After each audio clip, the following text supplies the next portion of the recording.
வணக்கம், நான் ஹீலா பிரியா விஜய் பேசுகிறேன். இப்போ நம்ம பார்க்க போகிற வீடியோ வந்து பார்த்தீங்கன்னா வீசிங் ப்ராப்ளம்காக. ஸோ வந்து ஜென்ரலாக வந்து பார்த்தீங்கன்னா சில பேருக்கு வந்து இந்த நார்மல் டைம்லேயும் வந்து வீசிங் வந்து இருக்கும், சம்மர் சீசன்லேயும் சில பேருக்கு இருக்கும், ரொம்ப ரேராக. அதே போல் சில பேருக்கு வந்து பார்த்தீங்கன்னா வின்டர் சீசனில் வந்து நிறைய பேருக்கு வந்து வரும். அதாவது சம்மர் சீசனில் வராத சில பேருக்கும் வந்து பார்த்தீங்கன்னா வின்டர் சீசனில் வந்து கொஞ்சம் எஃபெக்ட் ஆவாங்க because of the climatic changes. அது தென் வந்து பார்த்தீங்கன்னா ஏன் வந்து அந்த வீசிங் வருது அப்படின்னா நிறைய காரணங்கள் இருக்கு. அதில் சில காரணங்கள் வந்து என்ன அப்படின்னா போதுமான அளவுக்கு வந்து அவங்களுக்கு அந்த லங்ஸ்க்கு தேவையான அந்த ஆக்சிஜன் சப்ளை கம்மியா இருக்கிறதோ, இல்லைன்னா வந்து கோல்டு சளி நிறைய இருக்கிறதோ, இதெல்லாமே வந்து ரீசன்ஸ். அதை தவிர வந்து பாத்தீங்கன்னா இன்னும் சில காரணங்களும் இருக்கு. ஹெரிடிட்டியாவும் வந்து ரொம்ப ரேர் கேசஸ்ல ஹெரிடிட்டியாவும் வர சான்சஸ் இருக்கு. அதை தவிர வந்து பாத்தீங்கன்னா வந்து மன அழுத்தங்கள், அதாவது ஸ்ட்ரெஸ் அந்த லெவல்ல இருக்கும் போதும் வந்து சில பேருக்கு வந்து வரும். அது எப்படின்னா வந்து சின்ன வயசுல தட் இஸ் தாயோட கருவில் இருக்கும் போதே வந்து பாத்தீங்கன்னா இப்ப இன்கேஸ் வந்து மதர் வந்து ரொம்ப ஸ்ட்ரெஸ்டா இருந்திருக்காங்க அந்த டைம்ல பிரெக்னெண்டா இருக்கும் போதுன்னா அதுவும் வந்து குழந்தைய வந்து பாதிக்கும். அதனாலதான் வந்து பிரெக்னெண்டா இருக்கும் போது ரொம்ப ஹாப்பியரா இருக்கணும், எந்த விதமான டென்ஷன்ஸ் கவலைகள் இல்லாம சந்தோஷமா இருக்கணும்ன்றத வந்து பாத்தீங்கன்னா இதுவும் வந்து ஒன் ஆஃப் த ரீசன். அது ஏன்னா வந்து அந்த தாயோட அந்த சந்தோஷம் எதுவா இருந்தாலும் அது வந்து அந்த குழந்தைய வந்து கண்டிப்பா நிச்சயம் வந்து அதுக்கு வந்து ரிஃப்ளெக்ட் ஆகும். ஸோ இதுதான் வந்து few of the reasons for wheezing. இப்போ வந்து இந்த வீசிங் வந்து எப்படி வந்து ஸ்டாப் பண்ணலாம், எப்படி நம்ம அதுல இருந்து வந்து ரிலீவ் ஆகலான்றதுக்கான பாயிண்ட்ஸ் தான் நம்ம வந்து பார்க்க போறோம், அக்குப்ரெஷர் பாயிண்ட்ஸ். ஃபர்ஸ்ட் பாயிண்ட் வந்து பாத்தீங்கன்னா LU9 என்ற இந்த புள்ளி நான் இங்க மார்க் பண்ணியிருக்கேன். ஸோ இது வந்து ஈஸியா வந்து நீங்க ஐடென்டிஃபை பண்ணிடலாம். ஸோ நம்மளோட வந்து லெஃப்ட் ஹேண்ட் இல்ல ரைட் ஹேண்ட் எந்த ஹேண்டில் வேணாலும் நீங்க இந்த பாயிண்ட்டை வந்து ப்ரெஷர் கொடுக்கலாம்.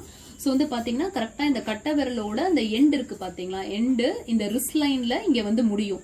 ஸோ இங்க பாத்தீங்கன்னா சின்ன ஒரு டிப்ரெஷன் மாதிரி வந்து இருக்கும். ஸோ இந்த இடத்துல வந்து நீங்க வந்து ஜஸ்ட் இந்த மாதிரி வந்து உங்களோட ரைட் ஹேண்ட் இண்டெக்ஸ் ஃபிங்கரை யூஸ் பண்ணிட்டு ஒரு 1 மினிட் வந்து நல்ல ப்ரெஷர் வந்து கொடுக்கலாம். இங்க தொடும் போதே உங்களுக்கு அந்த பல்ஸ் கூட சில பேருக்கு தெரியும், தெரியலனாலும் ஒன்றும் பிரச்சனை இல்லை, no need to worry. So first point வந்து LU9 தட் இஸ் லங் 9. அடுத்த பாயிண்ட் வந்து பாத்தீங்கன்னா லங் 10 தட் இஸ் LU10. அது வந்து எப்படின்னா இந்த கட்டை விரலோட இந்த முட்டி இருக்கு பாத்தீங்களா, இந்த விரலோட எண்டிங். ஸோ இதுக்கும் இந்த ஃபுல் போன் இந்த இது முடியறதுக்கும் தட் இஸ் இந்த இடத்துக்கும் இந்த ரிஸ்ட் லைன்ல இந்த எலும்பு இங்க முடியும், இந்த 2 போனுக்கும் நடுவுல இருக்கிற இந்த போர்ஷன் தான் கரெக்டா மிடில்.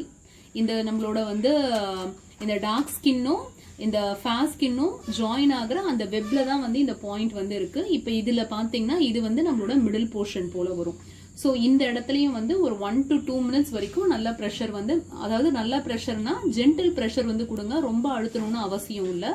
ஸோ நான் சொல்ற இந்த அக்குப்ரெஷர் பாயிண்ட்ஸ் எல்லாமே வந்து பாத்தீங்கன்னா டெய்லி 2 டைம்ஸ் வந்து பண்ணலாம்.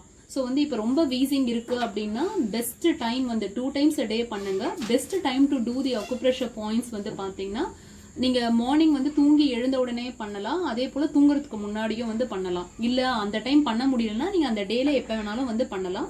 ஸோ வந்து இதுதான் வந்து இதோட என்ன சொல்றதுன்னா இதுதான் வந்து இதோட ஸ்டெப்ஸ். இது அதே போல வந்து உங்களுக்கு அந்த வீசிங் எல்லாம் நீங்க கம்ப்ளீட்டா கியூர் ஆகிற வரைக்கும் தாராளமா இது வந்து பண்ணலாம்.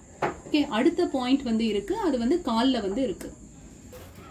அடுத்த பாயிண்ட் வந்து பாத்தீங்கன்னா K7. இது வந்து நம்ம கால்ல இருக்கு, நீங்க எந்த கால்ல வேணாலும் பண்ணலாம் நீங்க. ஸோ காலோட உள்புறம் இன்னர் ஆங்கிள் போன் இங்க இருக்குன்னா அந்த இடத்துல உங்களோட 3 ஃபிங்கர் இந்த மாதிரி வச்சுடுங்க. தட் இஸ் இது போல வச்சுட்டு கரெக்டா அந்த 3வது ஃபிங்கர் முடிகிற இந்த இடத்துல வந்து நீங்க அந்த K7 என்ற பாயிண்ட், அதாவது கிட்னி 7 என்ற பாயிண்ட் இருக்கு, இங்க நீங்க வந்து அக்குப்ரெஷர் வந்து கொடுக்கலாம் நீங்க. ஸோ நான் சொன்ன இந்த 3 பாயிண்ட்ஸ்மே நீங்க வந்து செய்யலாம். இந்த வீடியோ பிடிச்சிருந்தா லைக் பண்ணுங்க, கமெண்ட் பண்ணுங்க, ஷேர் பண்ணுங்க. அதே போல வந்து சப்ஸ்கிரைப் பண்ணாதவங்க மறக்காம சப்ஸ்கிரைப் பண்ணுங்க. தேங்க்யூ.